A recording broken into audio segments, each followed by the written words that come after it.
ഭവൻ രഹിതരില്ലാത്ത കേരളം എന്ന ലക്ഷ്യം സാക്ഷാത്കരിക്കുന്നതിനുള്ള നടപടികളാണ് സർക്കാർ സ്വീകരിച്ചു വരുന്നത്.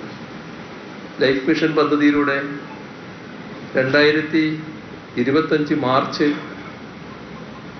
മാർച്ച് വരെ 4,51,631 വീടുകൾ പൂർത്തീകരിച്ച് നൽകാനായിട്ടുണ്ട്.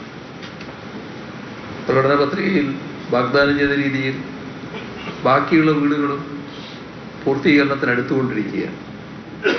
2016 ഇടതുപക്ഷ ജനാധിപത്യ മുന്നണി സർക്കാർ അധികാരത്തിൽ വന്നതിന് ശേഷം ഇതുവരെ 4,956,000 പട്ടയങ്ങളാണ് വിതരണം ചെയ്തത്. ഇതിൽ 2,23,945 പട്ടയങ്ങൾ 2021 ശേഷം വിതരണം ചെയ്ത പട്ടയങ്ങളാണ്. അടുത്തൊരു വർഷം കൊണ്ട് 1,00,000 കൂടി വിതരണം ചെയ്യാനാകുമെന്നാണ് ഉദ്ദേശിക്കുന്നത്. മലയോര മേഖലയിലെ ജനതയ്ക്ക് ലഭ്യമായ ഭൂമിയുടെ വിനിയോഗ നിയമത്തിലും ചട്ടത്തിലും ലഘൂകരണം നടത്താനുള്ള നടപടികൾ സർക്കാർ സ്വീകരിച്ചു വരികയാണ്. ഇതിന് ആവശ്യമായ നിയമ ഭേദഗതി പാസാക്കിയിട്ടുണ്ട്. നീതി ആയോഗിൻ്റെ കണക്കുകൾ പ്രകാരം അഖിലേന്ത്യാ തലത്തിൽ ബഹുമുഖ ദാരിദ്ര്യ സൂചിക പ്രകാരം ജനസംഖ്യയുടെ 11.28% ദാരിദ്ര്യബാധിതരാണെങ്കിൽ കേരളത്തിൽ ഈ സംഖ്യ 0.48% മാത്രമാണ്.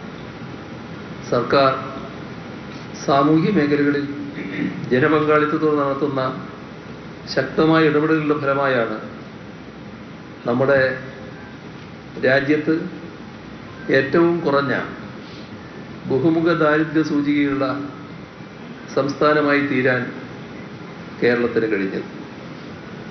കേരളത്തെ അതിദാരിദ്ര്യമുക്തമാക്കാൻ സർക്കാർ പ്രതിജ്ഞാബദ്ധമാണ്.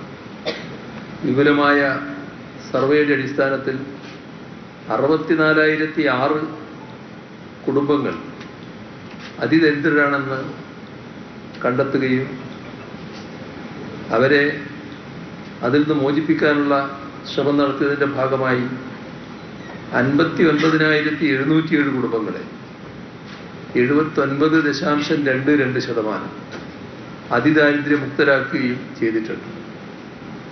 പക്ഷേ പൂർണ്ണമായും അതിദാരിദ്ര്യമുക്തമാക്കുക, സംസ്ഥാനമാകെ അതിദാരിദ്ര്യമുക്തമാവുക, ഇതാണ് നാം ഉദ്ദേശിക്കുന്നത്.